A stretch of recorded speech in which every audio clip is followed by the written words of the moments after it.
എടി അന്നമ്മോ, നീ ബാത്റൂമിൽ സ്ഥിര താമസമാക്കിയോടി, വന്നേടി. ഇതെന്നതാടി ഇത്?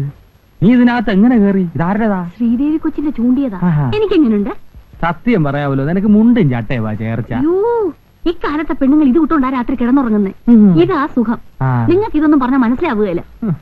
അയ്യോ, ഇത് ഞാൻ പാല് കുടിക്കണ്ടായോ? പാല് കുടിക്കാതെ കിടക്കരുത്. ഞാനൊന്ന് പോയി നോക്കിയേച്ച് വരട്ടെ. ഇരിക്കണേ. ഇവിടെ പാലിരിപ്പുണ്ടോ?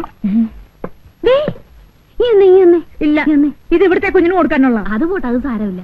പിന്നെ അത് ഞാനേ കിടക്കാൻ നേരത്തെ ഒരു ഗ്ലാസ് പാല് കൊടുക്കണമെന്ന് ഡോക്ടർ പ്രത്യേകം പറഞ്ഞിട്ടുള്ളതാ. അതുകൊണ്ടാ. ഒന്നും വിചാരിക്കല്ലേ. അല്ല, വിചാരിക്കത്തില്ലെന്ന് എനിക്കറിയാം. ഇത് ശ്രീദേവി കൊച്ചിന്റെയാ? അതെ. അവിടെ കിടന്നിരുന്ന എനിക്കെങ്ങനെയുണ്ട്? കൊള്ളത്തില്ലേ? അയ്യോ, മുഷിഞ്ഞതാണല്ലോ. അങ്ങനൊന്നുമില്ലല്ലോ, നല്ല സെന്റിന്റെ മണം.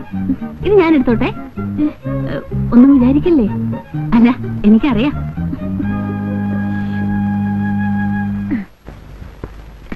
ഉറങ്ങിയോ? എന്റെ കർത്താവേ.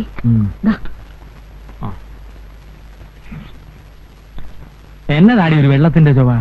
കെട്ടിയോന് തരുന്നെങ്കിലും മായം ചേർക്കാതെ തരാൻ മേലെ. ഇന്ന് പാല് കുറവായിരുന്നോ? ഇതാ കൊച്ചിന് വെച്ചിരുന്ന പാല് ഇച്ചിരി ഉണ്ടായിരുന്നു. അവര് വെള്ളം വല്ലതും ചേർത്ത് കാണും. വെള്ളം ചേർത്ത പാല് ഞാൻ കുടിക്കല്ലേ, നിനക്ക് പറയാൻ മേലായിരുന്നോടി? കിട്ടിയതങ്ങ് കുടിച്ചാട്ടെ. ഇത് ചൂണ്ടാൻ വിട്ട പാട് എനിക്കും കർത്താവിനും അറിയാവൂ. എന്നാ നീ കുടിച്ചോ, നീ ചെറുപ്പമാവട്ടെ.